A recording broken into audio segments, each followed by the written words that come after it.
Bueno, un feliz sábado para todos, hermanos, que el Señor nos acompañe en esta mañana. Estamos un poco atrasados en el programa, pero vamos a tratar de adelantar lo que más podamos. Eh, Estamos viviendo tiempos maravillosos y tiempos solemnes que necesitamos poder estar atentos a todo lo que nos dice la palabra de Dios, nos dicen los eventos.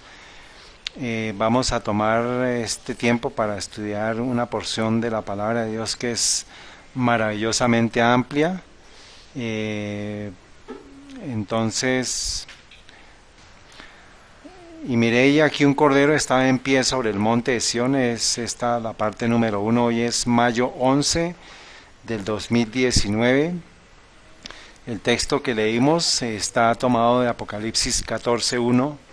Y miré, y aquí un cordero está en pie sobre el monte de Sión, y con él 144,000 que tenían el nombre de su padre escrito en sus frentes. Muy bien. Entonces, vamos a estudiar este texto, hermanos, y qué evidencias tenemos que hay un monte de Sión versus qué evidencias hay de un monte muy importante aquí en la tierra. Dice la hermana White, hermanos, Review and Herald, 9 de marzo de 1905, dice: luchemos con todo el poder que Dios nos ha dado para estar entre los 144,000. ¿Luchemos con qué? Todo el poder que Dios nos ha dado. Y hagamos todo lo que podamos para ayudar a otros a ganar el cielo. No es solamente yo, sino que busque que otros puedan ganar el cielo. Debemos tener un intenso interés en Cristo Jesús.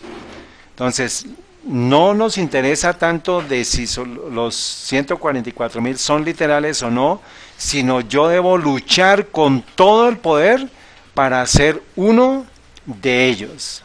¿Está bien? Debemos tener un intenso interés en Cristo Jesús. O sea, los 144,000 están interesados en Cristo, porque Él es nuestro Salvador y Él vino a este mundo para ser tentado en todos los puntos, como nosotros, para demostrarle al universo que en este mundo de pecado los seres humanos pueden vivir vidas que Dios aprobará. ¿Cuál es una vida que Dios va a aprobar? Una vida sin pecado. ¿Y cómo podemos lograr obtener una vida sin pecado? Señora Carmen. Bueno, muy bien, guardando los mandamientos de Dios y mostrando en su carácter lo que es el carácter de Dios. En el repaso previo que hicimos, pues para los que no estuvieron, vamos a hacer un pequeño resumen de lo que significa la serie La Gran Controversia, los niños.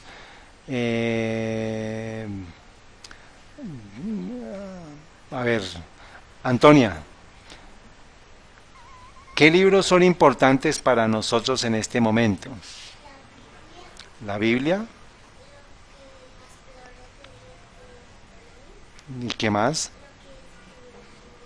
Muy bien, entonces, muy bien. La hermana White escribió 5 libros muy importantes, niños. ¿Cuáles libros?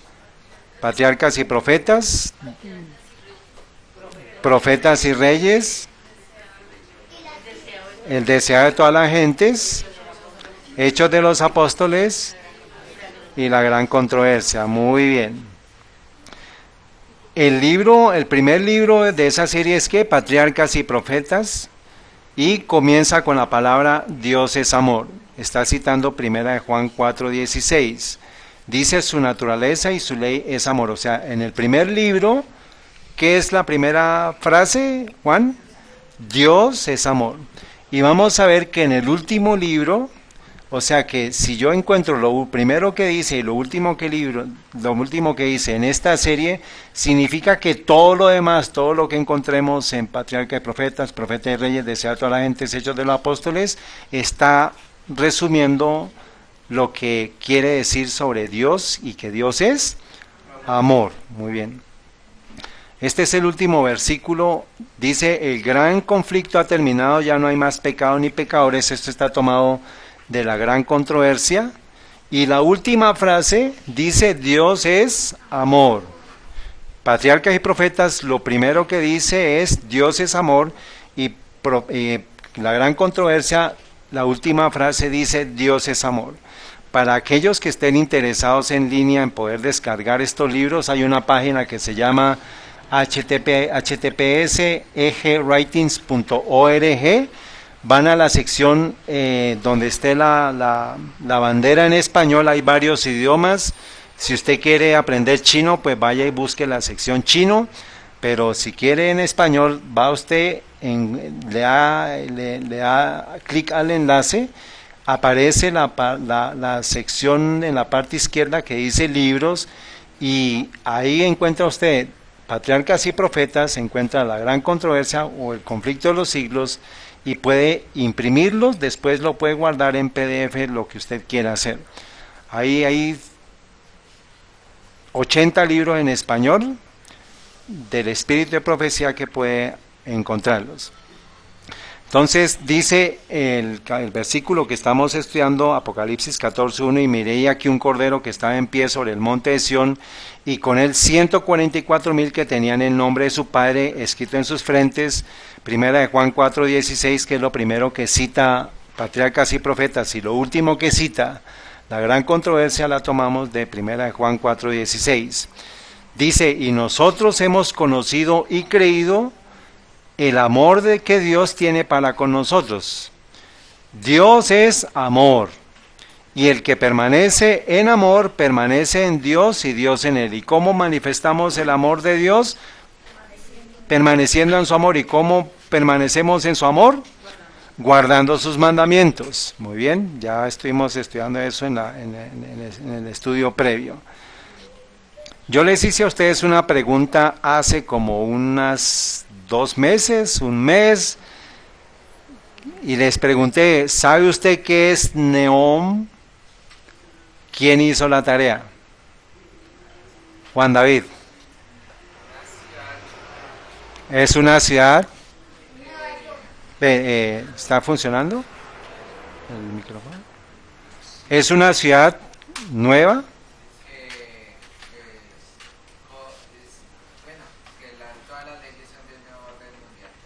Correcto.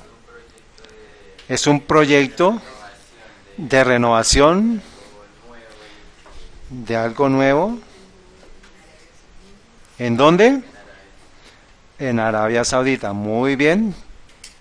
Premio para Juan David, Diego y para Luz Dari, que hicieron la tarea. ¿Qué es Neom?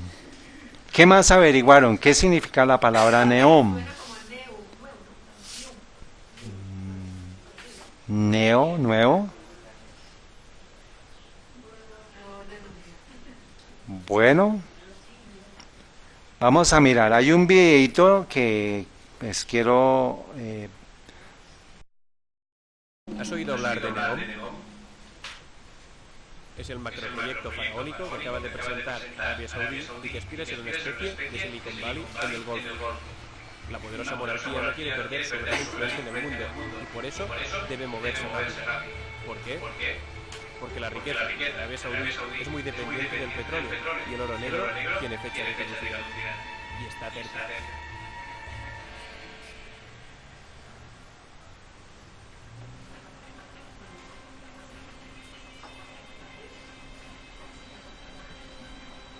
Arabia Saudí ha puesto en marcha un codicioso plan con un objetivo muy claro: atraer dinero. El príncipe heredero saudí, Mohammed bin Salman, acaba de anunciar su joya de la corona, Neom, un proyecto empresarial puntero que quiere ser el nuevo Silicon Valley en el Golfo. Sus dimensiones son faraónicas: 500.000 millones de dólares de inversión y una superficie de 26.000 kilómetros cuadrados que tocará con las fronteras de Egipto y Jordania. Además, se nutrirá exclusivamente de energías renovables, las tareas manuales las harán robots y tendrá cultivos en agua de mar, entre otras muchas cosas. Recientemente, el príncipe bin Salman lo anunció a bombo y platillo en un acto en que no ahorró el protocolo. La opulencia al estilo saudí dejaba un mensaje muy claro para empresarios y banqueros. Arabia Saudí es el país ideal para invertir vuestro dinero. Sin embargo, las inversiones en Arabia Saudí siempre se han encontrado con un freno: los vínculos del país con el fundamentalismo islámico. Pero el príncipe ya ha dado respuesta a esto, un giro de 180 grados en materia religiosa y moral que ha dejado atónitos a muchos.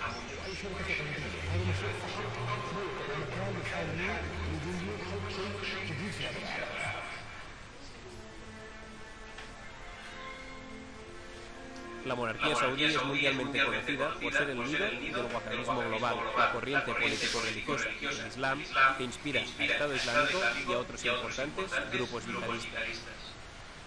Los vínculos del país con esta corriente radical frenan a muchas empresas y países de hacer tratos comerciales con él, así que los cambios ya han empezado. Sorprendió al mundo hace unas semanas cuando anunció que la prohibición de conducir a las mujeres saudíes tenía los días contados. También se dice que quiere rebajar los poderes de la policía religiosa y limitar la influencia de los líderes wahabistas. A pesar de esta brecha en el fundamentalismo, voces críticas apuntan que solo se trata de una maniobra cosmética para vender una imagen dócil hacia el exterior y conseguir así lo que quiere: más dinero. Pero que, en realidad, los saudíes no van a vivir ningún cambio real. Lo que sí se ha filtrado con bastante certeza es que NEOM tendrá su propia legislación, que será diferente a la del resto del país y que las empresas podrían llegar incluso a intervenir en su redacción.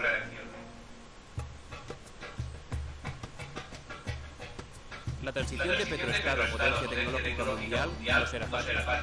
¿Cuáles son los obstáculos que esperan a bin Salman? Para empezar, los propios saudíes. La sociedad saudí es conservadora y no ve con muy buenos ojos el riesgo de la innovación.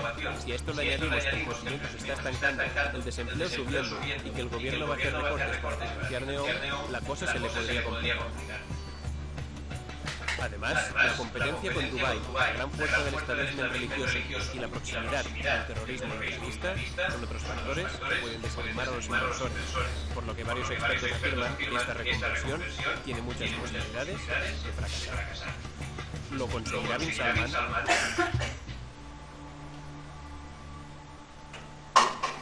A pesar de todos estos esfuerzos, para mantener su posición de actor global clave, Arabia Saudí debe tener algo único, escaso y que mueva toda la producción mundial, que sea irreemplazable, como lo es el petróleo. Pero encontrar otro producto igual es algo que no se consigue solo con dinero. Aunque lo cierto es que si los petrodólares no mueven montañas, poco les falta. El príncipe saudí está preparando un fondo de $2 billones. Muchísimo dinero, suficiente como para comprar Apple, Google, Microsoft y Berkshire Hathaway, las 4 compañías más cotizadas del mundo. Si hay un país que puede conseguirlo, esta es la todopoderosa Arabia Saudí.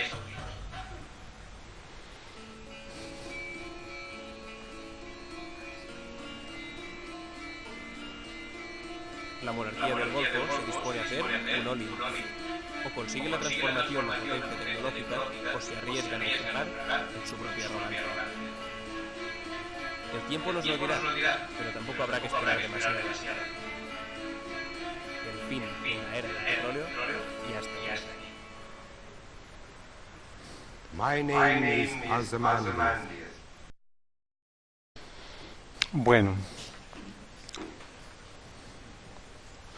esta es la página del proyecto NEOM y dice Welcome to NEOM y dice un artículo asociado con esta noticia. Esto salió en octubre 24 del 2017. Príncipe heredero saudí lanza NEOM, una inversión en el futuro de $500 billones. Habla sobre la masa terrestre. NEOM se extenderá a través de las fronteras de Egipto y Jordania, lo que hará de NEOM la primera zona privada en 3 países. Entonces va a abarcar Arabia Saudita, Egipto y Jordania.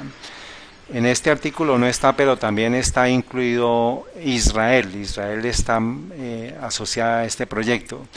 O sea, lo que quiere decir es que va a haber una confluencia de capitales de todo el mundo, y lo que ustedes vieron que él promete es que habla como un destino para el futuro, y algunas informaciones sobre este proyecto. Dice: Neom aspira a ser el lugar más seguro, más eficiente, más orientado hacia el futuro y el lugar mejor para vivir y trabajar. O sea que nos están hablando ¿de qué? De paz y seguridad. Neom se desarrolla independientemente del marco gubernamental existente en el reino con inversionistas, o sea que no va a tener las reglas de Arabia Saudita, sino va a ser unas reglas totalmente diferentes, lo cual va a ayudar a que haya inversiones de todo el mundo. La ubicación única de Neom conecta Asia, Europa y África e incluirá los sectores económicos más importantes y prometedores del mundo. Se estima en 26.500 kilómetros cuadrados. Va a ser una ciudad, hermanos, ni siquiera es un país, es una ciudad, y facilitará la rápida aparición de Neom como un centro global que tiene el potencial de reunir a lo mejor de Arabia, Asia, África, Europa y América. ¿A qué les suena?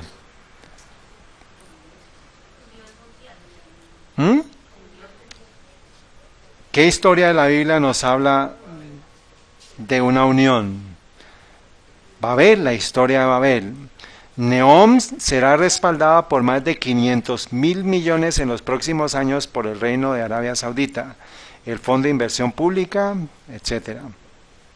Y miremos en Wikipedia, dice lo siguiente: Neom es estilizado como Neom, es una ciudad y zona económica transnacional planificada de 10.230 millas cuadradas, que es 26.000 kilómetros cuadrados, que se construirá en una región fronteriza entre Arabia Saudita, Jordania y Egipto, a través de un puente propuesto a través del Golfo de Aqaba.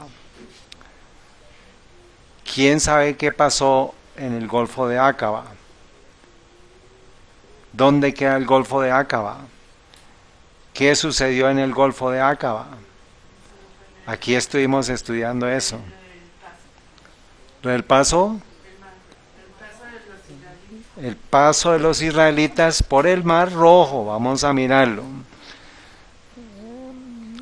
Dice, los promotores de la iniciativa dice que tendría el tamaño de Bélgica. Afirman que será un centro global de negocios ubicado en una de las áreas de tránsito económico más importantes del mundo, el Mar Rojo, por lo que fluye casi una décima parte del comercio mundial. Entonces, habla sobre la iniciativa 2030. No sé si han escuchado hablar de que todo el mundo está hablando de la iniciativa 2030 para aquí, 2030 para allá. Todo el tema del cambio climático también está hablando de esa fecha, que supuestamente es la fecha de hacer cambios radicales, de lo contrario va a haber un colapso mundial climático. Entonces todas las naciones se están afiliando y se están alineando con una estrategia, y quiero ir ya, pues esto queda para que ustedes lo lean. Dice: los planes requieren que robots realicen funciones tales como seguridad, logística, despachos, domicilio y cuidado de personas, y que la ciudad sea alimentada únicamente con energía eólica y solar. O sea que es un punto en el cual se van a inyectar todas las tecnologías modernas, y para eso incluyen ¿qué? Los chips, la reconocimiento de rostros. Va a haber, es la hiper mega ciudad del tiempo actual, y va a confluir a todo el mundo para ver eso como una nación, o como un país, o como una ciudad en la cual, como decía Diego y Juan David, todo va a haber innovación, va a haber tecnología, va a haber avances, va a haber cibernética, va a haber genética, modificación genética, todo lo en la página de ustedes se encuentran como unos 9 capítulos de innovación tecnológica en todo, en la comida, en el agua, en las energías. Entonces eso va a ser como la panacea de solución a todos los problemas que hay en el mundo. Entonces allá no va a haber problemas de crisis económica, de alimentos, de agua, no va a haber nada. Es un Edén. Bueno, Pero entonces, el solo nombre, ¿qué es lo que estuvimos estudiando esta mañana? Que el nombre de Dios es ¿qué? Es el carácter. Y el nombre de las instituciones, pues también nos dicen qué son o quién está detrás. Dice, el nombre Neom se construyó a partir de dos palabras. Las tres primeras letras forman el prefijo latino neo, como dijo la hermana Luz Marina, que significa nuevo. Y la cuarta letra es la abreviatura de Mostakbal, en árabe, una palabra árabe que significa futuro, o sea, que es nuevo futuro. Ahora, ¿qué les llama la atención a ustedes ahí? ¿Tiene que ver con un nuevo orden mundial? ¿Sí? ¿Qué más? Véanlo a los ojos de la luz profética, hermanos. ¿Qué les dice a ustedes el nombre?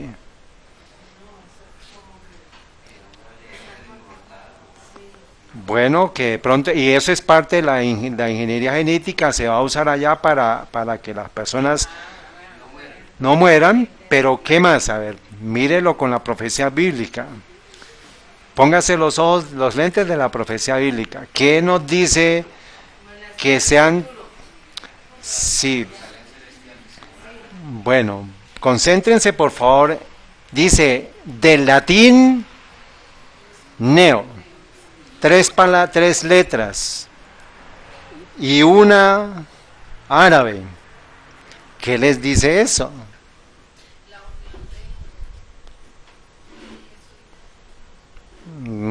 Bueno, a ver, piensen en el idioma. Romano con árabe. Islam con... ¿Por qué hay tres letras en latín? Y una en árabe. ¿Ah?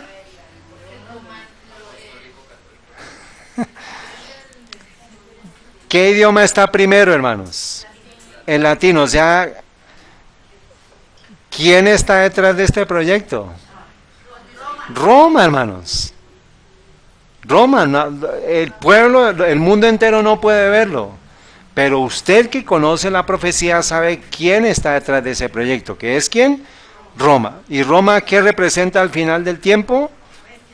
Babilonia, la bestia. Y Babilonia reciente está armando un proyecto que va a construir a todo el mundo, que va a llamar a todo el mundo, así como en el tiempo pasado hubo una ¿qué? Una Babilonia que llamó a toda la tierra y les puso un nombre. Nimrod dijo, reunámonos y hagamos un nombre. O sea, tengamos un carácter. Y el carácter era de rebelión contra el Creador. O sea, este proyecto, ¿qué tiene detrás? Una rebelión contra Dios, liderada ¿por quién? Ustedes pueden entrar en la página, hermanos, allá ahí quedó registrada, ustedes pueden, aquí esta es la página oficial, de pronto no quede, ustedes buscan esta, que tenga este logo, lo que pasa es que no la puse, pero todo esto tiene unos simbolismos, no voy a entrar en detalle porque aquí pues, hay mucha información para poderles compartir, pero ahí pueden ustedes entrar y, vengan, vamos, ¿me dan un minuto?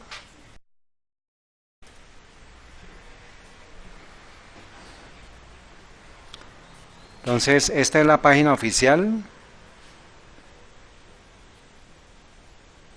y los fundamentos de esta ciudad, está aquí, ustedes lo pueden ver, y ahí estos son los pilares, cada uno de estos son símbolos paganos, pero para que lo sepan, va a haber innovación en energía, en agua, movilidad, biotecnología, alimentación, manufactura, medios, entretenimiento, cultura y vestimenta, tecnología y digital, turismo, deportes, diseño y construcción, servicios, salud y bienestar, educación y livability, no sé qué es, hermana, livability, tarea, para que lo busquen, Ahí está, en cada uno de ellos, por ejemplo, ¿cuál quieren ver? Alimentación. Entonces ustedes entran acá y ahí van a poder ver información asociada con la alimentación. Entonces dice cómo la humanidad va a producir alimentos frescos en un desierto sin agua, o crear agua fresca del mar. Entonces pues todo suena súper bonito, todo suena súper bien, la manufactura y la infraestructura, computadores, robots, toda la tecnología, hermanos. Este es la meca del desarrollo actual humano. Y es por eso, hermanos, que en febrero del 2019 nosotros vimos atónitos lo que estaba sucediendo con el Papa y el líder espiritual del mundo musulmán, que fue el estrechón de manos entre el imán, que representa todos el movimiento árabe, se unieron con el Papa. O sea que hay 1.300 millones de musulmanes y 1.200 millones de católicos ya están unidos y se van a unir para ese proyecto. Entonces es muy importante y muy diciente eso, hermanos. Estos son el rey y uno de los príncipes de la corona. Dice aquí el artículo, esto ya lo estuvimos estudiando acá, dice: el Papa Francisco se reúne con el gran imán al-Ashar Ahmad al-Tayyib, que fue la unión entre la Iglesia Católica y la Iglesia Musulmana. Ahora, ¿qué tipo de mensaje espera usted escuchar, hermanos? Tenemos que escuchar un mensaje de verdad presente. Ya sabemos qué es verdad presente, los temas como el santuario, con relación a los 2300 días, los mandamientos de Dios y la fe de Jesús, están perfectamente calculados para explicar el movimiento adventista pasado, mostrar cuál es la posición nuestra actual y establecer la fe de los que dudan y dar certidumbre al glorioso futuro. O sea, usted necesita escuchar algo que tenga que ver con estos temas. Entonces, ¿qué tiene que ver Neom con estos temas para que usted sepa que es verdad presente?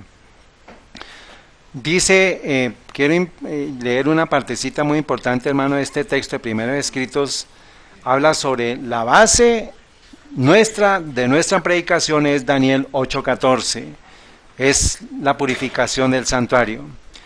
Y vamos a ver que se construye a partir de este pilar: el primer ángel, segundo ángel, tercer ángel, cuarto ángel. Ya lo he leído, pero quiero leer esta partecita aquí que dice: vi que una compañía se mantenía de pie, bien guardada y firme, negando su apoyo a aquellos que querían trastornar la fe establecida del cuerpo. ¿Qué va a hacer esa pequeña compañía? Se va a mantener firme y va a negar su apoyo a aquellos que quieran trastornar algo de lo que tenga que ver con lo que fue establecido en el cuerpo, o sea, en la iglesia. O sea, usted si ve algo que va en contra del cuerpo de Dios verdadero, en contra de la iglesia verdadera, hay una instrucción que dice: no la apoye. No apoye esos movimientos, apoye el movimiento que sostenga la iglesia verdadera. Dios miraba con aprobación a esta compañía. ¿A qué compañía aprueba Dios? ¿A cuál? A la que niega su apoyo a aquellos que quieren trastornar la fe establecida del cuerpo de Dios. O sea que si hay una cosa que esté moviendo el mensaje del primer ángel, que es tener victoria sobre el pecado, el mensaje del segundo ángel, que es identificar la caída y a Babilonia, y el mensaje del tercer ángel, que es identificar la bestia, su marca y su imagen, si hay algo que esté alterando ese proceso, hermanos, usted no puede apoyar a eso que está alterando eso que se dejó como parte de la verdad presente. Me fueron mostrados 3 escalones, los mensajes del primero, del segundo y del tercer ángel. Dijo el ángel acompañante: hay de aquel que mueva un bloque o una clavija de estos mensajes. Usted no puede tocar nada de esos mensajes, pero usted tiene que saber qué significa tener victoria sobre el pecado, qué significa, quién es Babilonia y por qué ha caído Babilonia, y qué es la bestia, qué es su imagen y qué es la marca. El que no lo sepa tiene que preguntarle a quien lo haya invitado en esta mañana. ¿Está bien? Es muy importante que lo estudie porque eso se trata. Este mensaje es de vida o muerte para este tiempo, hermanos. Estamos en el 2019. ¿Por qué Cristo no ha venido? Porque el pueblo de Dios no ha entendido ni siquiera el mensaje del primer ángel. Por eso es que no ha venido el Señor. Pero es necesario, hermanos, que usted en su estudio personal logre entender qué significa el mensaje del primero, del segundo y del tercer ángel. Usted debe estar convencido de eso, usted necesita estudiar eso. Y el primer mensaje nos habla de victoria sobre el pecado, o sea, el mundo entero supo que era tener victoria sobre el pecado a partir de lo que es la experiencia del santuario a partir de 1833. Y ahí estamos. Estamos ahí, hermano, estamos en un ciclo, estamos en el desierto dando vueltas, porque no hemos podido lograr tener victoria sobre el pecado. Pero tenemos que avanzar. Los colorcitos, el triple mensaje angélico, Apocalipsis 14, el 6. ¿Qué nos decía el versículo 1 de Apocalipsis 14? Que vio una compañía de 144,000 en el monte de Sión. Y el versículo 6 nos habla de lo que va a pasar, va a tener ese grupo, esas personas van a tener que pasar por esa experiencia. El mensaje del primer ángel, Apocalipsis 14, el 6 al 7, el mensaje del segundo ángel, Apocalipsis 8, el mensaje del tercer ángel, Apocalipsis 14, 9, va a quedar esta referencia para que usted las estudie. Y después de la marca de la bestia, después de la crisis, aquí dice, y aquí está la paciencia de los santos, los que guardan los mandamientos de Dios y la fe de Jesús. Aquí se va a revelar a los 144,000. Aquellos que han tenido victoria sobre el pecado, que entienden quién es Babilonia, cómo cayó Babilonia, y que entienden qué es la bestia, qué es su imagen y qué es su marca, y que han vencido. Porque aquí se va a aparecer los 144,000. O sea, ahorita estamos en una iglesia militante, no es una iglesia triunfante. Ahorita podemos querer estar en los 144,000. Y amén por eso, amén. ¿O usted no quiere estar ahí? Yo quiero estar y por fe yo quiero permanecer, quiero depender de nuestro Señor. Pero tenemos que permanecer. ¿Qué fue lo que estuvimos estudiando la semana pasada? Y el que persevere hasta el fin, este será salvo. Vamos a mirar algo del primer peldaño, hermanos. Apocalipsis 14, el 6, se compara con Apocalipsis 18, dice: vi otro ángel volar en medio del cielo que tenía el evangelio eterno para predicarlo a los moradores de la tierra y a toda nación, tribu, lengua y pueblo, y diciendo en alta voz: temed a Dios y dadle gloria, porque la hora de su juicio ha llegado, y adorad a aquel que hizo el cielo y la tierra y el mar y las fuentes de las aguas. Y el espejo de Apocalipsis 14 lo encontramos en Apocalipsis 18. O sea, el mensaje del primer ángel tiene su espejo en Apocalipsis 18. Cada mensaje tiene su espejo en Apocalipsis 18. O sea, el mensaje del primer ángel tiene un espejo en Apocalipsis 18. El segundo ángel también lo tiene, pero nos vamos a enfocar en el mensaje del primer ángel, que es que la tierra sea alumbrada con la gloria de Dios. ¿Qué significa eso, hermanos? Si el mensaje del primer ángel es tener victoria sobre el pecado, ¿qué significa que la tierra sea alumbrada con la gloria de Dios? Señora, los que tuvieron victoria sobre el pecado van a alumbrar al mundo, hermanos.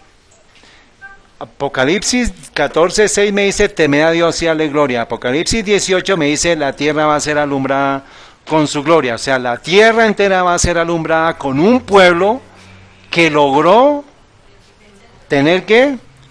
Victoria sobre el pecado. Pudo lograr tener victoria sobre el pecado. Ahora, ¿cuál es el camino para entender el temor a Dios y darle gloria y que la tierra sea alumbrada de su gloria? ¿Cuál es el camino? Muy bien.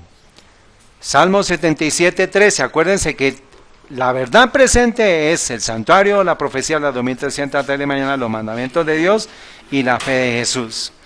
Tu camino, oh Dios, está en el santuario. ¿Quién es tú, un Dios tan grande como nuestro Dios? ¿Y qué estudiamos? Que ¿quién es el camino? Jesús, muy bien, o sea que el camino es Jesús, el camino es el santuario y que Cristo nos lleva a Dios. Por eso existe un santuario celestial, por eso existió un santuario terrenal para hacer una figura del santuario celestial. Muy bien, entonces ya vimos a ver, ¿quién de los niños, quién me quiere ayudar con los pasos de la experiencia del humano, cómo se representan en el santuario? ¿Cuál es el primero? El llamado. Muy bien, ¿quién hace el llamado que estuvimos estudiando la semana pasada? Dios hace el llamado, Cristo hace el llamado, el Espíritu Santo hace el llamado. ¿Cuál es el siguiente? Muy bien, la justificación es arrepentimiento y confesión de pecados y muerte al yo, ¿en dónde? En el bautismo. ¿Cuál sigue? ¿Qué es la santificación?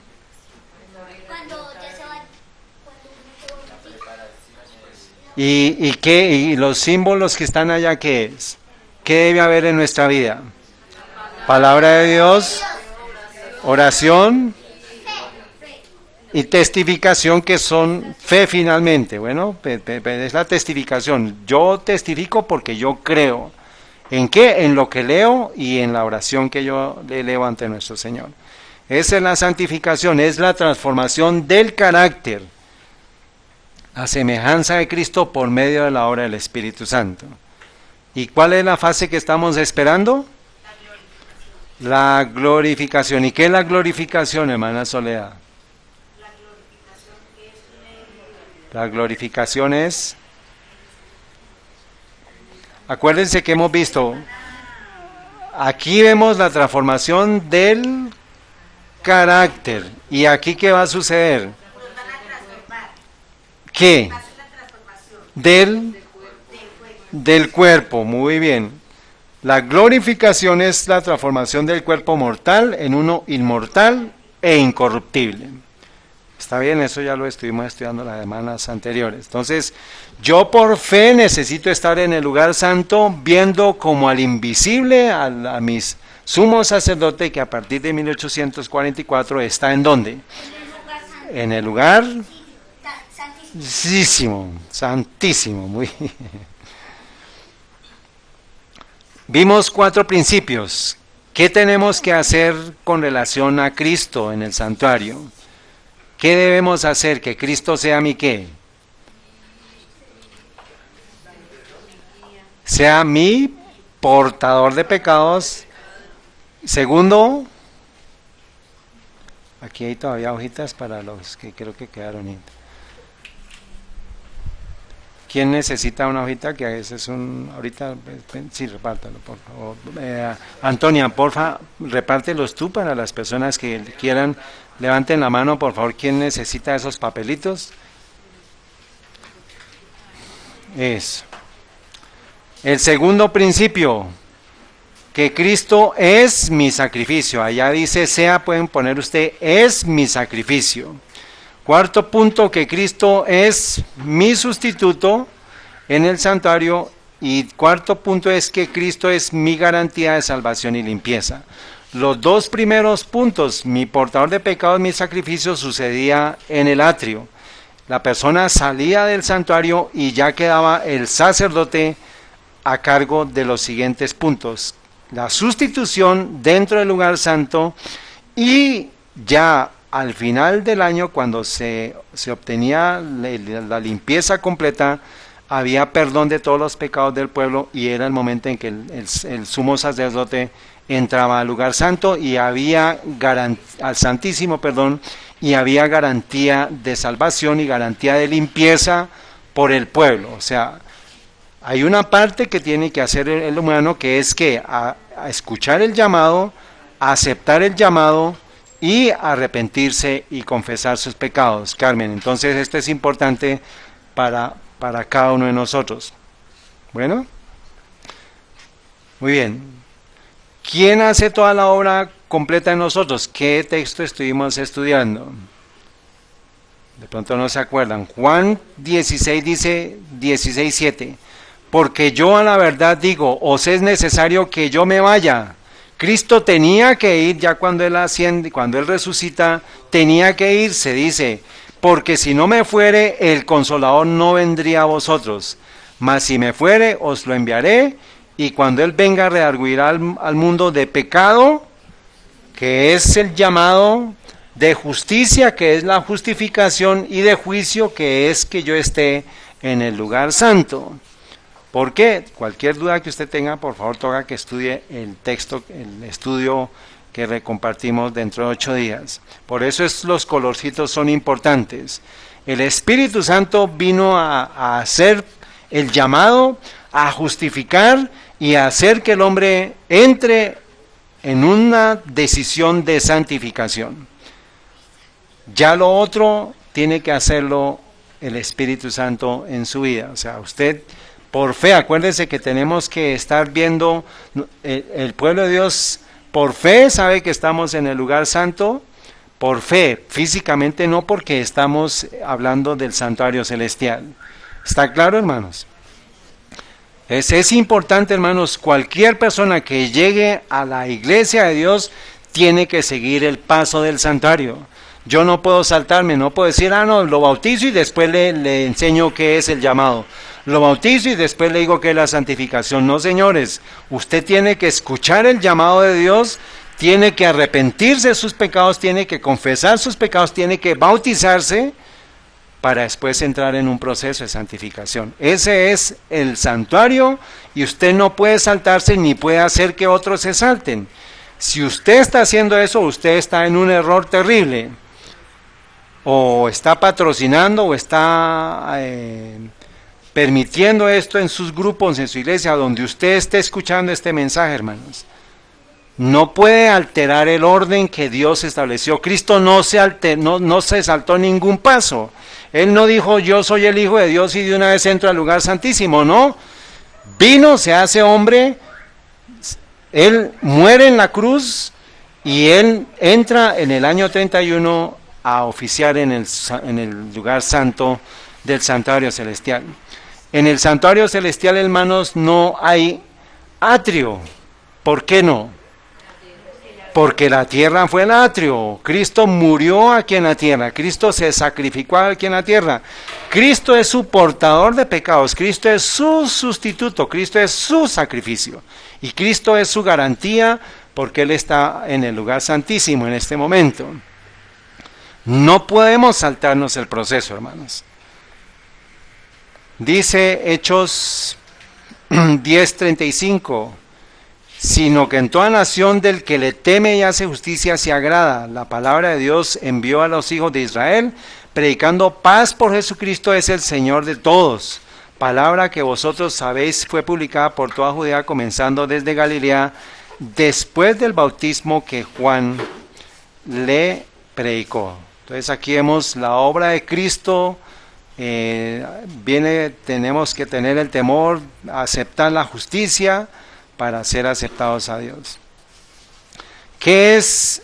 Estamos estudiando, acuérdense, lo que es la gloria de Dios, el temor de Dios. Dice Proverbios 8:3, el temor de Jehová es aborrecer el mal, la soberbia, la arrogancia, el mal camino y la boca perversa, eso aborrezco. Entonces, ¿qué es adorar a Dios, hermanos? ¿Qué es temer a Dios? Alejarse del mal, alejarse de la soberbia, de la arrogancia, del mal camino y la boca perversa. Eso es el temor de Dios. El temor de Dios no es asustarse de Dios. El temor de Dios es aborrecer el mal. Carmen, ¿quiere temer a Dios? ¿Por qué no? Sí, debemos temer a Dios, decir sí, yo no quiero hacer el mal, no quiero aborrecer la soberbia, quiero aborrecer la arrogancia, la boca perversa. ¿Qué es una boca perversa? Calumnia, miente, grosera, muy bien. Primera de Juan 1:9, si confesamos, ¿dónde se tiene que confesar? Si confesamos nuestros pecados, Él, que es nuestro sumo sacerdote, Él es fiel para perdonar nuestros pecados y limpiarnos de toda maldad. Entonces, vemos el santuario, hermanos, tenemos que ver el santuario casi que en cada texto de la Biblia, usted puede encontrar el santuario. No vamos a hacer más. Filipenses 2:5, haya pues en vosotros este sentir que hubo también en Cristo. O sea, yo estoy en el lugar santo después de haber sido justificado, llego a la santificación y estoy frente por fe al sumo sacerdote en el lugar santísimo. O sea, ¿quién es mi modelo? Cristo, que está en el lugar santísimo. Por eso dice, haya pues en vosotros este sentir que también hubo en Cristo. O sea, el modelo mío es Cristo. ¿Está bien? O sea, no se compare con el vecino, ni la vecina, ni el papá, ni la mamá. Usted tiene una norma y esa norma es la altura, la plenitud, la potencia de Cristo, hermanos. Cristo es su modelo, no hay manera. Este es el santuario y su modelo es que usted llegue, su objetivo es que usted llegue al lugar santísimo. Allá es donde van a llegar los 144,000. ¿Quiere usted ser parte de los 144,000? ¿Qué debe hacer? ¿Qué fue lo primero que leímos? Debe haber una lucha terrible, una lucha constante. ¿Por vencer qué? A su principal enemigo. ¿Cuál es su principal enemigo? Mírese a un espejo. Y usted es su principal enemigo. Isaías 61, levántate, resplandece, que ha venido tu luz y la gloria de Jehová ha nacido sobre ti. Entonces acuérdense que hay una luz, pero esa luz no me pertenece. ¿A quién? ¿La luz de dónde viene? Del Espíritu Santo, que es el símbolo del aceite del candelabro. O sea, la luz me refleja. Yo no soy luz. Ya hay una luz que es dada por el Espíritu Santo en el símbolo del candelabro, en el lugar santo. Entonces dice, resplandece que tu luz, que yo la recibo, yo la reflejo, y la gloria de Jehová, ¿dónde está la gloria de Jehová?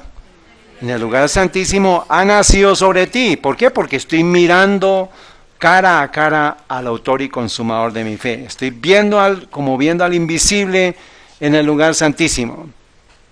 Porque he aquí que tinieblas cubrirán la tierra. Viene un tiempo en que se va a llenar la tierra de tinieblas. ¿Qué debe estar pasando con usted? Debe estar alumbrando la gloria de Dios. Y oscuridad a los pueblos, mas sobre ti amanecerá Jehová, y sobre ti será vista su gloria. Y andarán los gentiles a tu luz, y los reyes al resplandor de tu nacimiento. ¿Cuándo nacemos? En el bautismo. Cuando yo nazca en arrepentimiento y confesión, voy a entrar al lugar santo y voy a comenzar ¿a qué? A alumbrar, a hacer luz para otros, pero no por mi buena obra, porque tengo a un sumo sacerdote que es mi ejemplo para todo lo que yo haga. ¿Está bien? Entonces, esa es la tarea. No hay nada bueno en mí, hermanos. Entendamos que no somos buenos. Nada nuestro, como dice Isaías, los trapos de inmundicia es nuestra justicia. ¿Está bien? Mateo 5:16, ahora sí podemos entender a la luz del santuario este texto. Así alumbre vuestra luz delante de ¿quiénes? De los hombres, para que vean que vuestras buenas obras, pero vuestras buenas obras ¿de quién vienen? De Cristo, que es el que me está reflejando, de la palabra de Dios, de la testificación que yo tenga. Y así glorifiquen a vuestro Padre que está en los cielos. Entonces, alumbre vuestra luz, o sea, testificación mía, mi vida es lo que va a decir si yo estoy en el lugar santo. Y no es solamente en sábado. ¿Acaso el sábado, hermanos, el sábado es para que yo dé un testimonio de cómo he vivido mi vida, de cómo ha pasado mi semana? ¿Sí o no? Porque de lo contrario vamos a cometer el error de ser cristianos de sábado. No, tiene que estar durante toda la semana. Mi testificación es la que me va a decir dónde está mi vida espiritual. ¿Cómo está usted con Dios? En su oración, en su estudio, en su testificación. Eso es para cada uno de nosotros, hermanos, y no estamos aquí para condenarnos ni condenarlos, sino para reconocer que necesitamos un arrepentimiento y una confesión verdadera de pecados, porque el tiempo está llegando a su fin, hermanos. El mundo entero está llamando a una unificación. Usted lo ve por todo lado. Cambio climático, por todo lado. Usted va a tener que tomar una decisión sí o sí.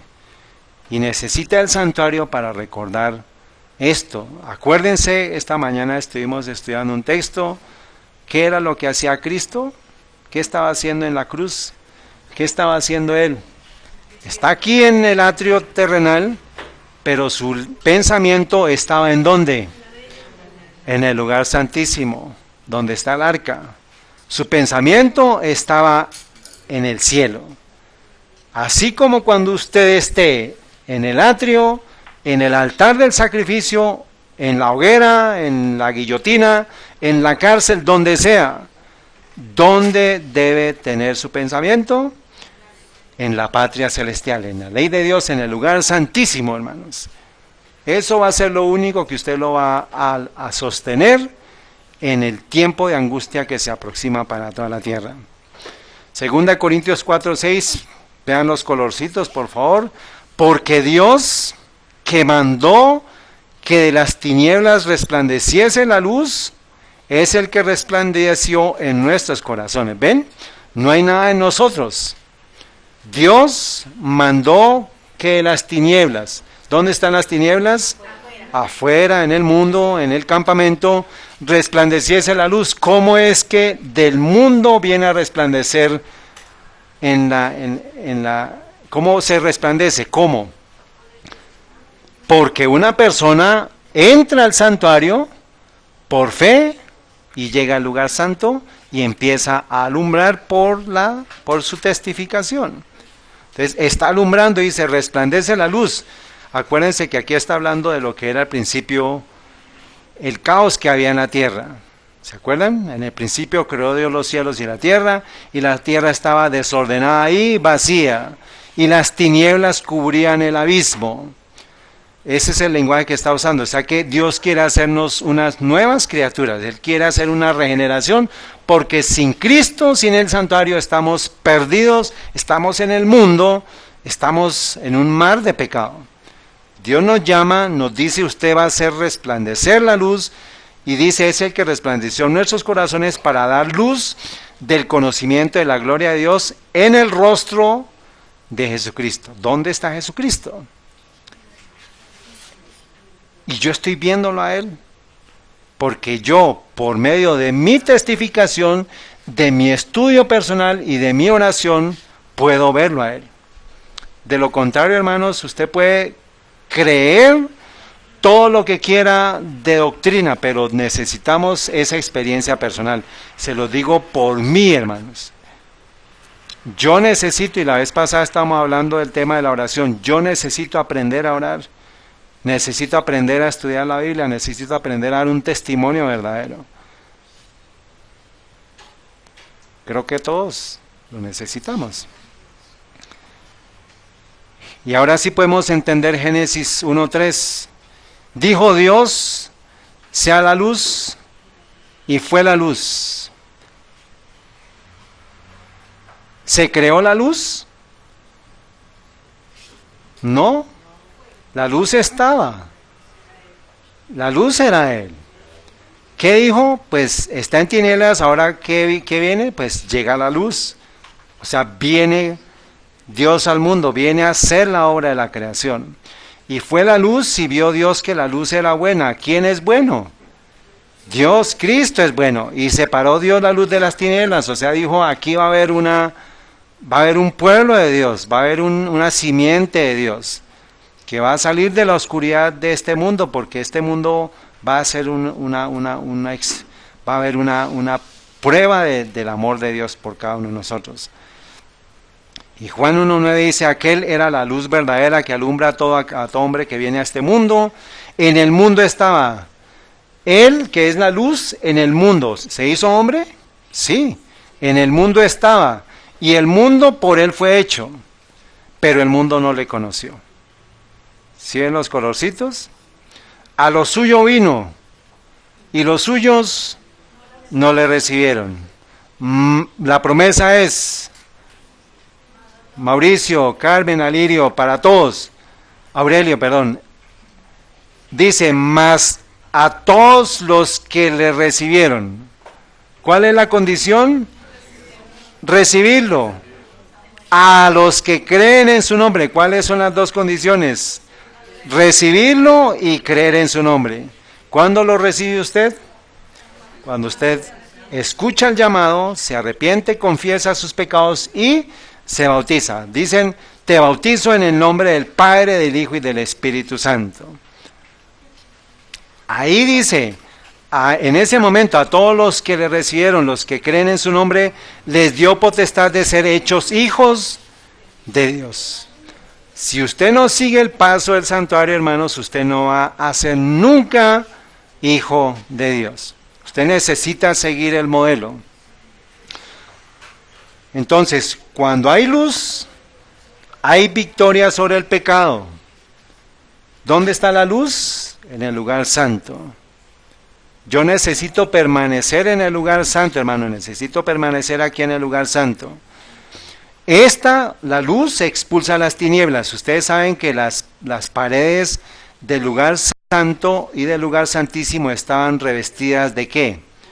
Eran listones y se ensamblaban y era oro. Imagínense el espectáculo del candelabro de 7 lámparas resplandeciendo en todo lugar, porque eran espejos por todo lado, pero espejos de oro.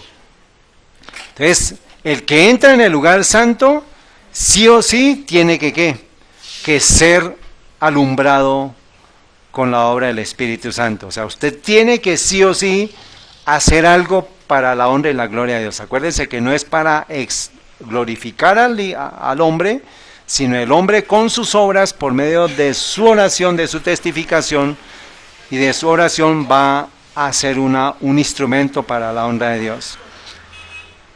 Cuando la luz viene a nosotros, la luz es Cristo, viene porque nosotros nos acercamos a Él, el pecado que es oscuridad y tinieblas deben salir. O sea, ya el pueblo de Dios, si está en el lugar santo, no debe tener pecado en su vida.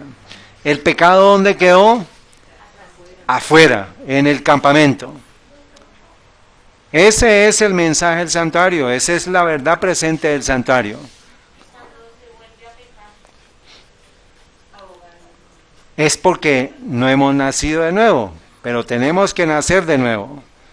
O sea, si nosotros, hermanos, eso es parte de lo que nosotros se nos ha enseñado erróneamente. O sea, ¿qué es lo que hace que yo peque? Pero en últimas eso es falta de fe. ¿Falta de fe en qué? ¿Y por qué puedo vencer? Porque Dios lo prometió, porque ya Dios dio las promesas. O sea, si yo peco, significa que no he tenido mi comunión personal con la palabra de Dios y con la oración. O sea, si hay un pecado que usted lo tiene, y ese pecado usted necesita vencerlo, usted necesita buscar los textos bíblicos que estén asociados con ese pecado y tenerlos en cuenta y orar por eso y pedir fuerza para que se cumpla esa instrucción, o sea, y se cumpla esa promesa. Esto no es un tema, hermanos, de arte de magia, esto es una experiencia. La hermana Juárez dice que la santificación es un proceso de un día, de toda la vida.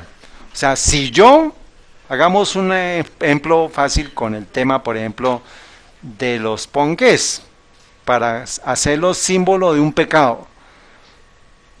Si yo, mi debilidad es un ponqué, acuérdense que estamos haciendo un ejemplo, pero ese es un pecado que puede, póngale usted el nombre que quiera, adulterio, envidia, mentira, robo, lo que sea. Si a mí me gusta algo, hermanos, ¿yo qué debo hacer? Pues en mi oración y en mi devoción tengo que decir, Señor, a mí no me gusta hacer este pecado, no me gusta para los niños una colombina, una torta, de lo que sea. Yo debo lograr decirle al Señor, Señor, muéstrame qué debo hacer para alejarme de ese pecado. Entonces, por ejemplo, si es una torta, ¿yo qué debo hacer? ¿Me paso todos los días por la panadería? No, porque va a haber la tentación ahí. Acuérdense, la tentación no es pecado. Pecado es ceder a la tentación. ¿Cristo fue tentado?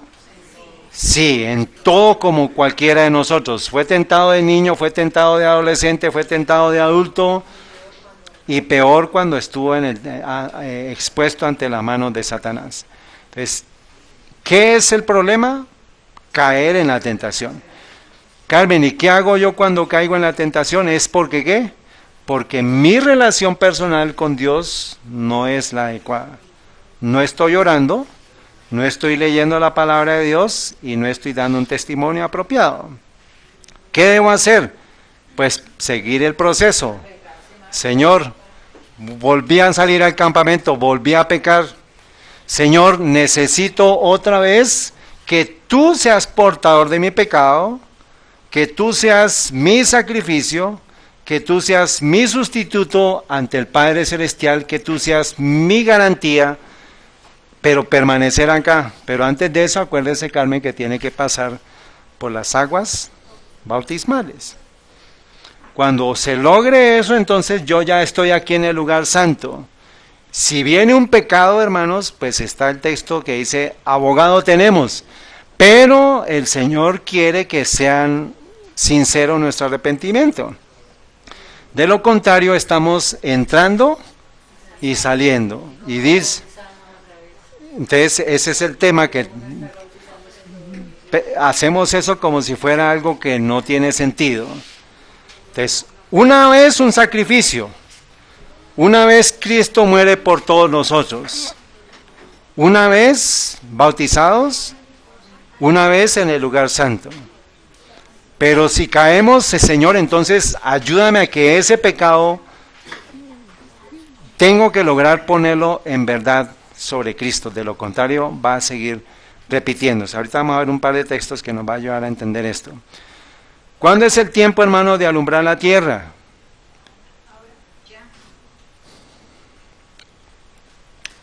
Muchos van a esperar un arrepentimiento en el lecho de muerte. Dice, esto me hizo recordar el arrepentimiento que algunos sienten cuando están en el lecho de muerte. Algunas personas se sirven a sí mismas y a Satanás durante toda su vida y luego caen afligidas por la enfermedad, lo cual las hunde en la incertidumbre, manifiestan cierto grado de aflicción por el pecado y tal vez se muestran dispuestas a morir. Y sus amigos les hacen creer que se han convertido genuinamente y están listas para ir al cielo, o sea, ya santificada. Pero si estas personas recuperan la salud, siguen siendo tan rebeldes como siempre. Acuden a mi mente las palabras de Proverbio 1, 27, 28 que dice, cuando viniere como una destrucción lo que teméis, y vuestra calamidad llegare como un torbellino, cuando sobre vosotros viniere tribulación y angustia, entonces me llamarán y no responderé. Me buscarán de mañana y no me hallarán. ¿Por qué? Porque su arrepentimiento no fue genuino. Esperamos eso muchas veces, decimos, no, yo todavía no tomo la decisión. ¿Sabe qué? Eso es para usted, yo no necesito. Pero llegará el tiempo, hermanos, en que va a ser demasiado tarde y usted va a estar en este grupo. Va a clamarle a Dios y Dios le dijo, ¿sabes qué? Mira, yo tuve todo el tiempo disponible, la puerta de la gracia estuvo abierta, pero tú no quisiste. No te arrepentiste verdaderamente. Estuviste entrando y saliendo del santuario. Y acuérdense que la puerta del lugar santo se cerró ya. O sea que nosotros sí o sí necesitamos permanecer en el lugar santo para aquellos que no se han bautizado, pero aunque ya se bautizaron. O sea, digo, sí, claro, claro, muchos estamos ahí, muchos decimos, ¿sabes qué? Todavía no. Pero, hermanos, el tiempo de alumbrar la tierra es ya y el tiempo de tomar decisiones es ya. Un niño de 9 años me dijo, yo quiero bautizarme. No voy a decir quién, pero ese niño está acá. Ahora, la pregunta es, ¿y tú que no eres niño, por qué te es difícil decirlo? Para aquellos que no se han bautizado y aquellos que ya se bautizaron, es necesario que entendamos que necesitamos vivir una experiencia de santificación. ¿Cómo? En el lugar santo. ¿Qué se necesita, Carmen, en el lugar santo? Sí. Ajá, ¿qué más? A entregarse a Dios, estamos acá, ¿qué más? ¿Qué necesita? Bautizarse. Entra al lugar santo, en el lugar santo su vida, ¿qué debe estar? Una transformación del carácter a semejanza a Cristo, ¿por medio de qué? Del Espíritu Santo, en el estudio de la palabra de Dios, la oración y la testificación. Ahí tiene que quedarse la persona. ¿Y cómo? Por la palabra de Dios, porque Él lo ha prometido. Dice, sed santos como vuestro Padre que está en los cielos es santo. O sea que sí existe la posibilidad de la santificación. ¿Por qué pecamos?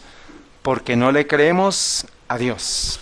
En últimas, el pecado es ausencia de luz, ausencia de Dios. Y ausencia de luz, ausencia de Dios es ausencia de fe, o sea, incredulidad. Usted sigue pecando, estimado hermano, porque usted no le cree a Dios. Yo sigo pecando porque no le creo a Dios. Así de fácil el Señor nos está poniendo en este tiempo las cosas. Por falta de fe, está disponible los 3 poderes, el Padre, el Hijo y el Espíritu Santo están disponibles para su salvación. Y el problema no es el santuario, el problema no es Dios, el problema no es el Hijo, no es el Espíritu Santo, el problema es usted, que usted no se ha entregado completamente.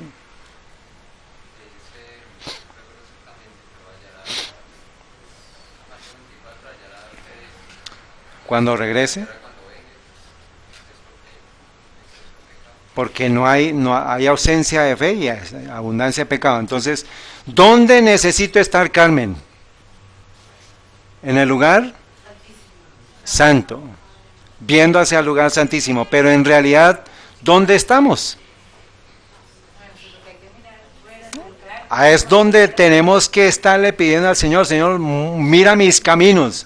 ¿Será que creo estar en el lugar santo y estoy en el mundo?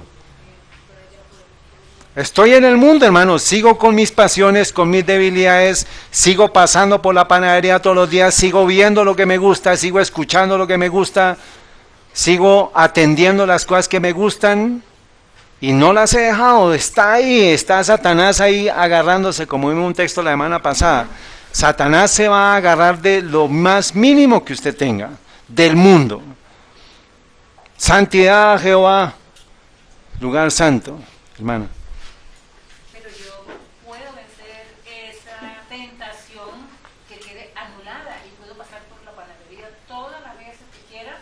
La tentación va a estar ahí, pero ya no es para usted una tentación. O sea, la tentación es, la panadería está ahí. Sí, está allí, pero yo lo que digo ya, yo como persona que estoy haciendo mi ejercicio en el lugar santo, puedo pasar por allí, para mí no es. Ya no es.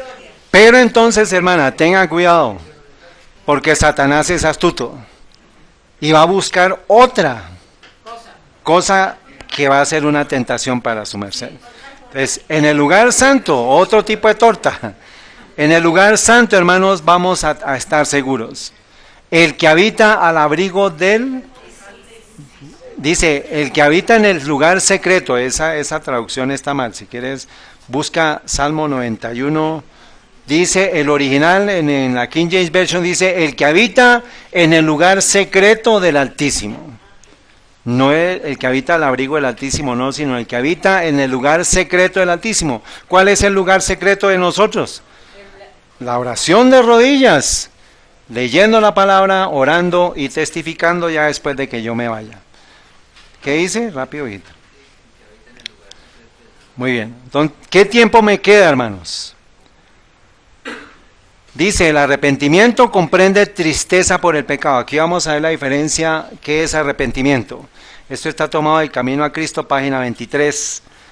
El arrepentimiento comprende tristeza por el pecado y abandono del mismo. No es solamente que usted sienta tristeza, sino tiene que ¿qué? Abandonarlo. No renunciamos al pecado a menos que veamos su pecaminosidad. Tenemos que orarle al Señor, Señor, muéstrame la pecaminosidad de mi pecado. ¿Por qué? Porque el día que usted logre ver eso, ¿qué va a ver? ¿A quién va a ver? Al Cordero inmolado por usted. Usted lo va a ver flagelándolo. Usted se va a ver flagelándolo a él. Es necesario eso, hermanos. Es necesario eso. Por eso es que la hermana Juez dice que pasemos una hora de contemplación en las escenas finales y eso nos va a ayudar a entender qué fue lo que le hizo a Cristo mi pecado. No, por eso es que seguimos pecando, porque no tenemos fe en ver lo que mi pecado le hizo a Cristo. Mientras no lo repudiemos de corazón, no habrá cambio real en nuestra vida. Muchos no entienden la naturaleza verdadera del arrepentimiento.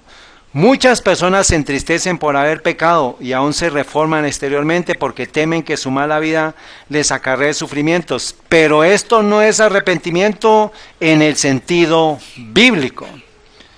Lamentan el dolor más bien que el pecado. Tal fue el pesar de Esaú cuando vio que había perdido su primogenitura para siempre. Balaam, aterrorizado por el ángel que estaba en su camino con la espada desenvainada, reconoció la culpa porque temía perder la vida, mas no experimentó un sincero arrepentimiento del pecado. No cambió de propósito ni aborreció el mal. Judas Iscariote, después de traicionar a su Señor, exclamó: he pecado entregando la sangre inocente. ¿Se arrepintió? Sintió expectación de juicio. Dice, esta confesión fue arrancada a su alma culpable por un tremendo sentimiento de condenación y una pavorosa expectación de juicio. Muchos llegará el momento en que van a tener culpa y van a sentir culpa, pero ya va a ser demasiado tarde. ¿En qué momento tenemos que arrepentirnos?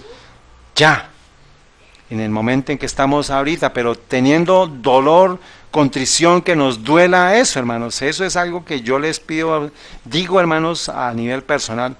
Yo necesito tener esa experiencia, porque no la tengo. Por eso, como dice Pablo, miserable hombre de mí. ¿Quién me va a librar de este cuerpo de pecado, de esta condición? Lo que no quiero hacer, eso hago. Y lo que no quiero hacer, pero lo que quiero hacer, eso no hago. Y lo que no quiero hacer, eso hago. Por eso, miserable hombre de mí. Y esto es a nivel personal, hermanos. Aquí estamos, es para mostrar, porque esto es lo que está escrito que debe hacerse. O sea, esto es la norma para usted y para mí. De lo contrario, no vamos a ver a Dios. No lo vamos a ver por más santidad que aparentemos.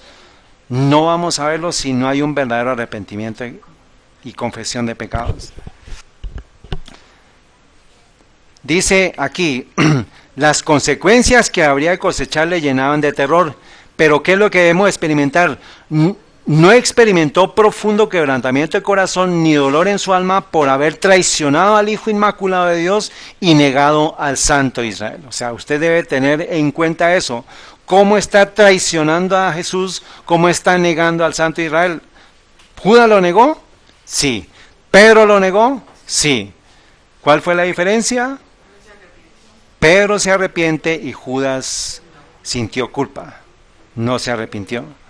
Cuando el faraón de Egipto sufría bajo los juicios de Dios, reconocía su pecado a fin de escapar el castigo, pero volvía a desafiar al cielo tan pronto como cesaban las plagas. Todos los mencionados lamentaban los resultados del pecado, pero no experimentaban pesar por el pecado mismo. Entonces usted necesita tener dolor por el pecado. Niños, ¿ustedes lo pueden hacer? ¿Lo pueden tener? ¿Pueden sentir dolor por el pecado? Claro. Claro, porque ustedes también están expuestos al pecado. Bueno, voy a hacer algo, comprimí un poquito el dibujo porque necesito mostrarles algo. Necesito que ustedes vean lo que el Señor me mostró, hermanos, para que podamos entender qué cosas prácticas necesitamos hacer. ¿Usted está dónde? Ahí, ¿cierto? Usted está en el mundo. Usted es llamado. Acuérdense que todo el proceso, los dos, cuando yo ya me bautizo, significa que yo salí del santuario, pero ya fui justificado y fui santificado. Y esto es porque estamos haciendo la representación de lo que pasó, de lo que está sucediendo en el santuario celestial. ¿Está bien? Aquí ya no hay santuario terrenal, pero la vida de Cristo es el santuario, entonces yo debo seguir los pasos del santuario. Entonces yo estoy en el mundo, ¿cierto? Y hay una puerta. ¿Quién es esa puerta? Ya lo sabemos. Es Cristo. Yo debo entrar por esa puerta y debo ver. El principio es, primer principio, que yo cuando entro al santuario pongo mis pecados sobre el Cordero de Dios. Y después, ¿qué hago? Tengo que sacrificar, se sacrificaba el Cordero, y en la vida de Cristo es la crucifixión de Cristo. ¿Está bien? O sea, esto es lo que debe hacer la persona que hacía cuando entraba al lugar, al santuario, al atrio. La persona entraba con el Cordero, entre el altar y en la puerta, colocaba las manos sobre el Cordero, y declaraba sus pecados. O sea, ustedes tienen que hacer esa tarea. Decirle, Señor, yo sobre ti, porque tú eres el Cordero de Dios, yo pongo mis pecados sobre ti. Y paso seguido era que en el lado norte venía el sacrificio. La persona pecadora, el sacerdote le pasaba el cuchillo y la persona pecadora tenía que sacrificar el cordero, o sea, tenía que degollar al cordero, o sea que... Y ya el sacerdote lo que hacía era que le recogía la sangre con la vena que estaba borboteando sangre. Eso hacía el sumo sacerdote. El sacerdote tomaba el cuenco o el vaso para recibir la sangre, y en ese momento la persona salía del santuario. Entonces, el sacerdote se quedaba con la sangre. Para que sepamos, eso sucedió con Cristo, hermanos, en el año 31 de nuestra era, cumpliendo las profecías de Daniel y Daniel, pero pues de toda la Biblia, pero el tiempo señalado lo dio Daniel. Pasa Cristo al lugar santo. ¿En qué año? En el lugar, cuando Él asciende al cielo, entra en el año 31 al lugar santo. Allá, hermanos, sigue habiendo el santuario, sigue habiendo todo lo que encontramos en el lugar santo aquí en la tierra. Pero asciende Cristo al cielo y Él comienza su obra de sumo sacerdote en el lugar santo. Pero la persona que ve a Cristo en la cruz también tiene que verlo ¿dónde? En el lugar santo. Cuando ascendió al cielo, cuando estaban los discípulos llorando porque su maestro se iba. Pero eso la persona tiene que verlo hoy en día. Ver a Cristo en la cruz, ver a Cristo no solamente en la cruz, sino a Cristo resucitado. Y también a partir, esto es que Cristo es el sustituto en el santuario, o sea que Cristo entra al lugar santo para representarlo a usted ante el Padre, porque Él es su abogado. Ya usted sale del campamento, pero usted por fe tiene que estar con Él aquí, hasta 1844, ¿se acuerdan? Eso ya lo hemos estudiado. En 1844, ¿qué va a pasar? Pues viene el lugar santísimo, pero estamos esperando el periodo de la glorificación, que es cuando Cristo viene por segunda vez. O sea, ese debe ser su visión. ¿Cómo? ¿Usted alcanza a ver desde aquí la venida de Cristo? Sí, por fe tiene que hacerlo. Enoc vio la venida de Cristo, Moisés vio la venida de Cristo, Abraham vio la venida de Cristo. Y usted por fe debe verlo. O sea que por eso les pinto a ustedes que la escala es que esta persona puede ver el altar del sacrificio, ve la obra de Cristo cuando se va al cielo, pero también ve a Cristo cuando venga. Eso es lo que usted lo va a permitir que usted, sea que le toque morir sacrificado o que sea transformado cuando venga Cristo, usted va a estar siempre pudiendo ver la esperanza de gloria que es para nosotros, que es la segunda venida de Cristo. No importa lo que tenga que pasar, hermanos, su salvación la ve, usted la debe ver. Y la cruz, bueno, entonces el último punto es la garantía de salvación. O sea, cuando Cristo dice, voy a mi Padre, a vuestro Padre, voy a prepararos lugar para vosotros, eso es una promesa para usted. Y esa es una promesa que le debe dar a usted garantía que Cristo va a venir y que va a regresarlo para llevarlo a donde Él está. No nos vamos a quedar aquí en la tierra, hermanos. Acuérdense que unos serán transmutados, otros serán transformados en un abrir y cerrar de ojos. El muerto resucitará primero, los vivos serán transformados. Eso es la esperanza de gloria que usted necesita. Pero usted necesita ver desde el mundo donde estamos, por fe ver a Cristo, por fe ver a Cristo resucitado y por fe ver a Cristo viniendo en gloria. Entonces, la cruz refleja, ¿sí ven allá? La cruz refleja una sombra sobre nosotros. La subida de Cristo refleja una sombra sobre la cruz. Y la segunda venida de Cristo refleja una sombra sobre todo lo que pasó allá. O sea, la esperanza nuestra, hermanos, es la segunda venida de Cristo. Pero usted tiene que ver cada día, en su experiencia personal, al Cordero que fue inmolado por usted.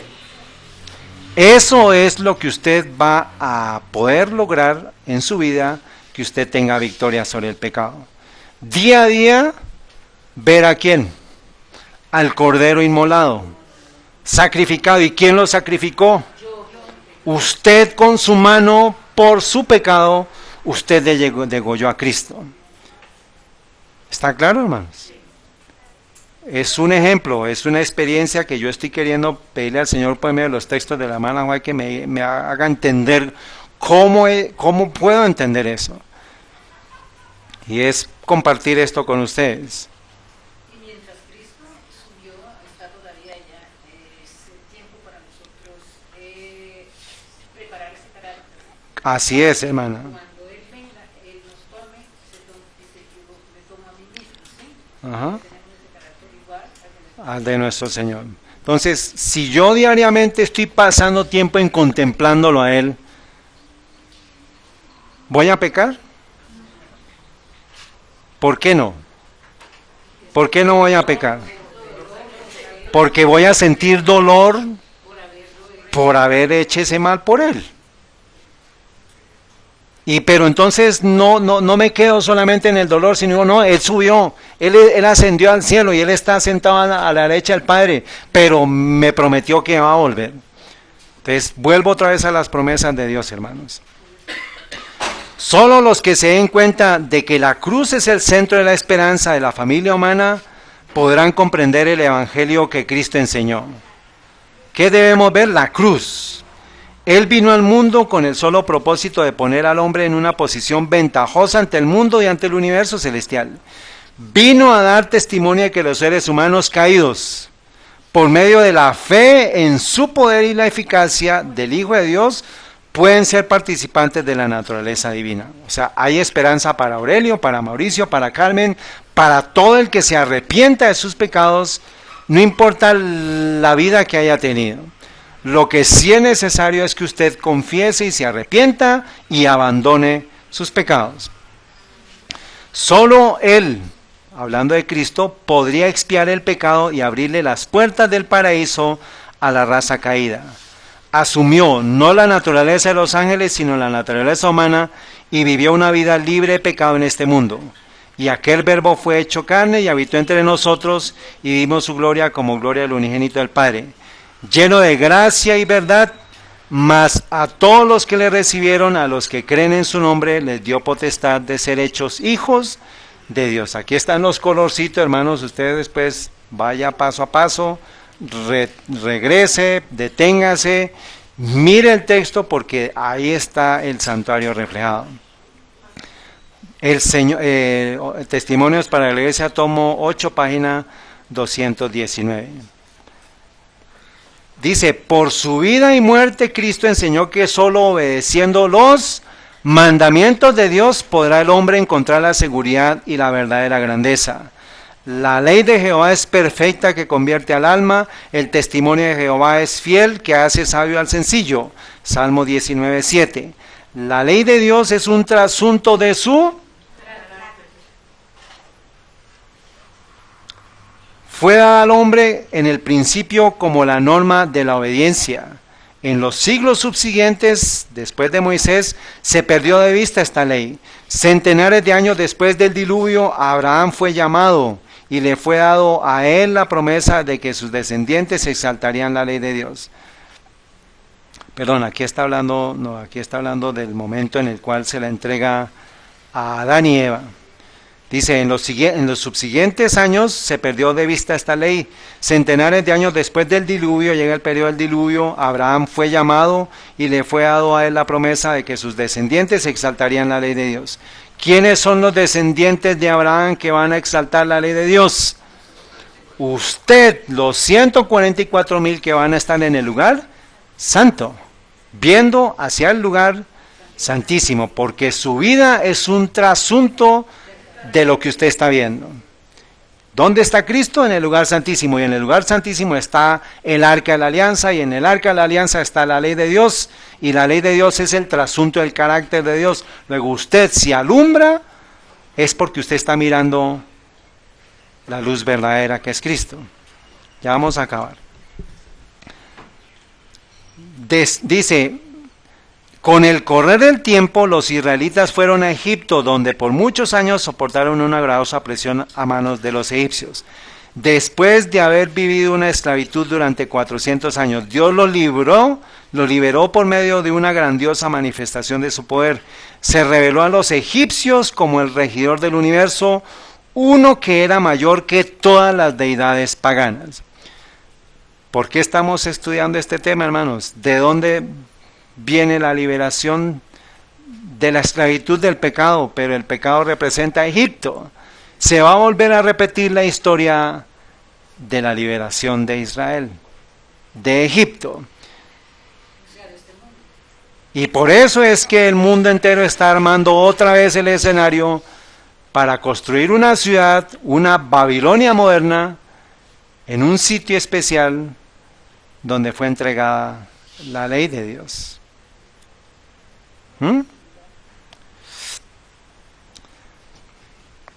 Sobre el monte Sinaí, la ley fue dada por segunda vez. Con pavorosa majestad el Señor pronunció sus preceptos y con su propio dedo. Alirio, ¿quién escribió la ley de Dios? Dios mismo. ¿Quién escribió en las tablas los 10 mandamientos, Alirio? Aurelio, perdón.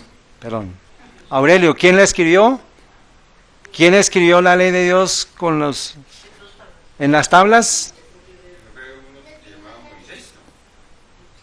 Él fue portador de las tablas, pero Dios escribió con su dedo. Ha habido 2 cosas que ha escrito. ¿Cuál fue la otra? En la pared mete que luparsim, pero tenía que ver con juicio. Entonces, Aurelio, ¿quién escribió esas tablas? No. Toca que estudie. Ahorita las vamos a no creo que esté, pero Moisés le dijo, tráeme unas tablas, y Dios escribió sobre ella. Ahorita leemos el texto. Dice, dice, sobre el monte Sinaí la ley fue dada por segunda vez, con poderosa majestad el Señor pronunció sus preceptos y con su propio dedo grabó el decálogo sobre tablas de piedra. Atravesando los siglos encontramos que llegó el tiempo cuando la ley de Dios debería revelarse de una manera inconfundible como la norma de la obediencia. Cristo vino para vindicar las sagradas exigencias de la ley. Vino a vivir una vida de obediencia a sus requerimientos y así probar la falsedad de la acusación hecha por Satanás de que es imposible para el hombre guardar la ley de Dios.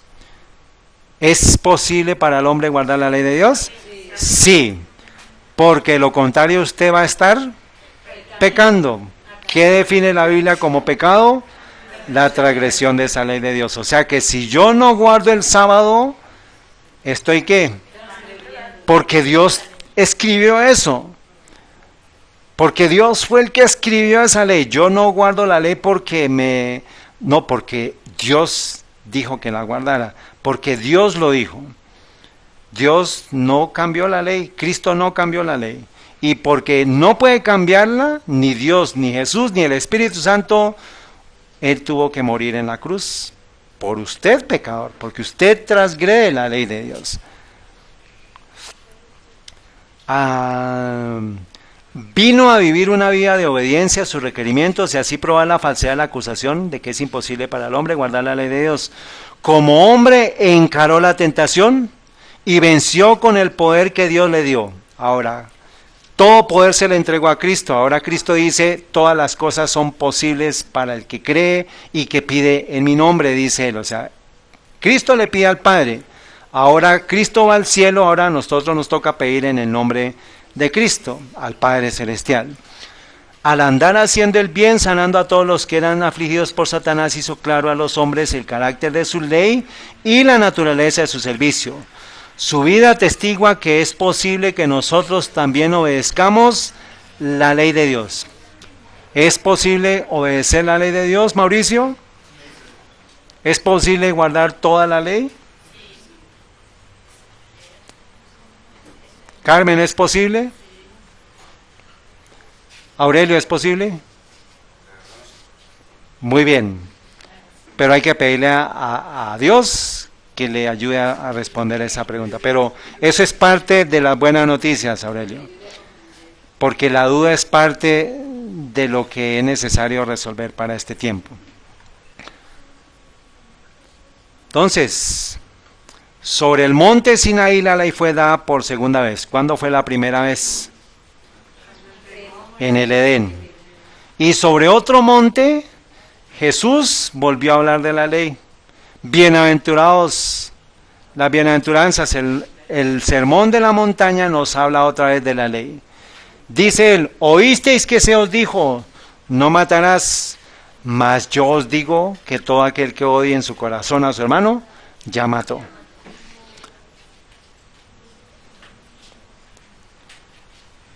Y quiere hacer Dios un pacto con ustedes y conmigo.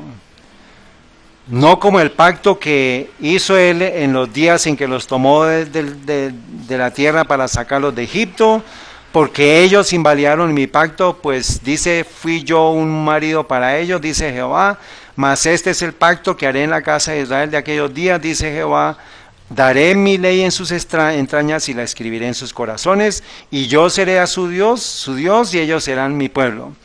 Y no enseñarán más ninguno a su prójimo ni ninguno a su hermana, diciendo, conoce a Jehová, porque todos me conocerán. ¿Desde quiénes, niños? Desde el más pequeño de ellos hasta el más grande, dice Jehová, porque perdonaré la maldad de ellos y no me acordaré más de sus pecados. Ya, ¿quién invalidó el trato y el pacto que hicieron ellos en el desierto allá con las tablas de la ley? El hombre. Ahora él ya no encontramos las tablas, no encontramos el santuario, pero encontramos un santuario que tiene unas tablas, pero esas tablas necesitan ser copiadas ¿en dónde?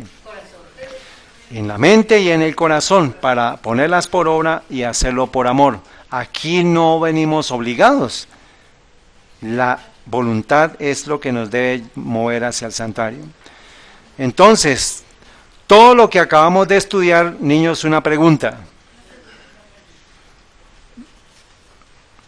Apocalipsis 14:1 les dije, y miré aquí un cordero de Dios que estaba sobre pie en el monte de Sión, pero allá nos dice que la ley de Dios fue dada desde el monte Sinaí. ¿Qué preguntarían ustedes, niños? Jóvenes, ¿qué preguntarían de todo lo que acabamos de estudiar?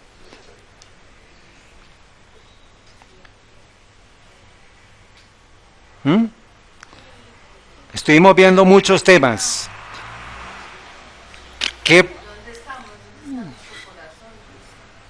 Bueno, ¿dónde estamos? ¿Qué más? ¿Cómo arrancamos la presentación? ¿De qué tema estuvimos hablando?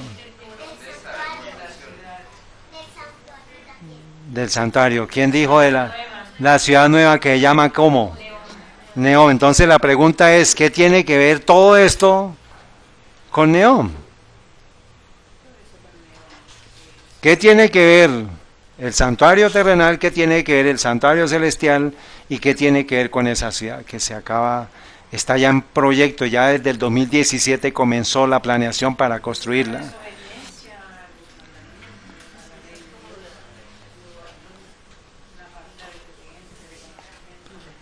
Entonces,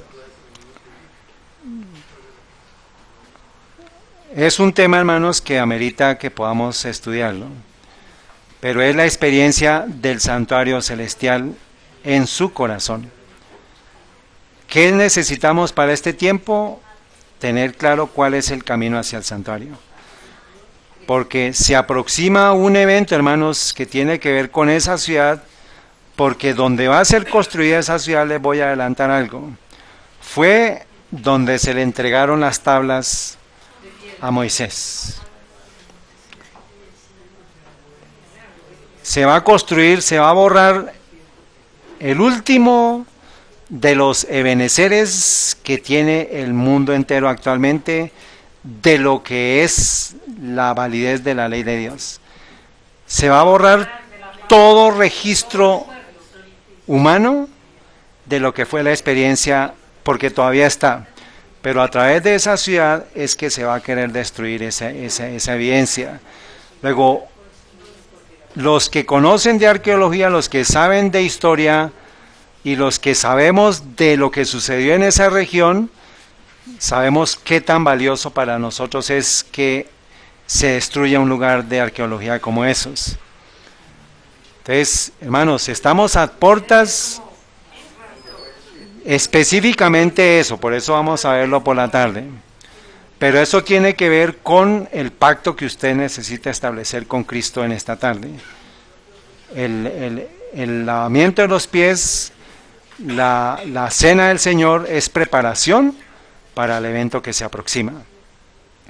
Entonces, hermanos, es un tiempo serio y la gente, ¿ustedes sabían de esto? ¿Sabían de Neom? Entonces, es importante verlo a la luz de la profecía bíblica y entender, hermanos, que estamos a puertas de la venida de nuestro Señor Jesucristo. Se va a borrar su último ebenecer aquí en la tierra. Ese lugar está protegido y precisamente se hizo el mundo musulmán, se creó el mundo musulmán en esos lugares para evitar que nosotros pudiéramos tener acceso, porque incluso está la piedra donde brotó el agua, está la evidencia de la piedra, está la evidencia del monte que humeó